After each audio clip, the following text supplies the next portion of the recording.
સુરતમાં ખાડી પૂરનો કહેર. ઘર વિહોણા બનેલા 300થી વધુ લોકોને મારુતિનગર સ્કૂલમાં આશ્રય. કોર્પોરેટરો દ્વારા જમણવારની વ્યવસ્થા. રિલીફ સેન્ટર પર લવાયેલા તમામ પૂરગ્રસ્તો માટે સ્થાનિક કોર્પોરેટરો દ્વારા તાત્કાલિક ધોરણે ભોજન અને પીવાના શુદ્ધ પાણીની ઉત્તમ વ્યવસ્થા જમણવાર કરવામાં આવી છે. આશ્રય સ્થાને રહેલા લોકોને કોઈ તકલીફ ન પડે તે માટે તંત્રના અધિકારીઓ અને સ્થાનિક સેવાભાવી કાર્યકરો 24 કલાક સેવામાં ખડેપગે તૈનાત છે. મારું નામ સંજયભાઈ પાટીલ, કોર્પોરેટર લીંબાયત. આજે અમારી નગર પ્રાથમિક શિક્ષણ સમિતિ અને શાળા છે અને આ શાળા અમે શેલ્ટર હોમ જેવું બનાવ્યું છે. જે અસરગ્રસ્તો છે એ બધાને આ જગ્યા પર લાવ્યા છે.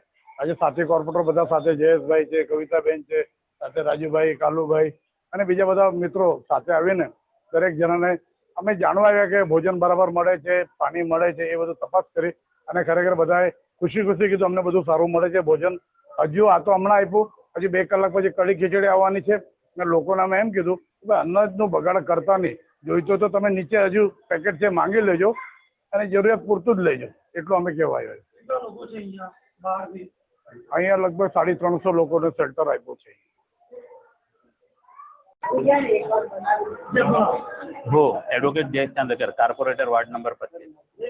આજે અમે અહીંયા મારુતિનગરમાં જે સરકારી સ્કૂલ છે, જે મીઠીખાડી વિસ્તારમાંથી જે લોકો અસરગ્રસ્ત છે એમને સુરત મહાનગરપાલિકા દ્વારા રેસ્ક્યુ કરીને અહીંયા લાવેલા છે. બરાબર, તો એમને અમે જોવા આવ્યા કે એમને બરાબર પ્રોપર ટ્રીટમેન્ટ મળે છે, નથી મળશે, ખાવા પીવાનો કેવી રીતે છે. તો અમે આવ્યા તો ત્યારે જ જમવાનો બી એમનો ટાઈમ થયેલો, તો અમે પોતે અમારા હાથથી એમને જમવાની કીટ આપી અને અહીંયા મેડિકલ ટીમ સાથે એસએમસી ના બધા અધિકારી પ્લસ અહીંયા જે સેવાભાવી સંસ્થા હમીદભાઈની એમના સાથે બહુ ઘણા સેવા સંસ્થા છે કે એ એની ટાઈમ અહીંયા એમના દેખભાલ માટે અને એમના માટે અવેલેબલ છે. અને મેં આ વિડીયોના માધ્યમથી જનતાને, જાહેર જનતાને અપીલ કરું છું કે સુરત મહાનગરપાલિકા તમારી સાથે છે, કોઈ અફવા ફેલાવતો હશે તો એમની પાસે ધ્યાન નહીં આપતા અને તમને જરૂરત નથી તો તમે જાતા નહીં અને અસરગ્રસ્ત જગા પર જઈને તમે અસરગ્રસ્ત જગા પર જતા નથી અને સારી જગા પર જઈને તમે સેફ રહો, આ તમને કહેવાનું છે.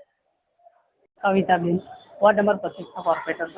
તમે આજે ફૂડ પેકેટ વિશ્વ કઈ જગ્યાએ મારુતિનગર સ્કૂલમાં આવ્યા છે.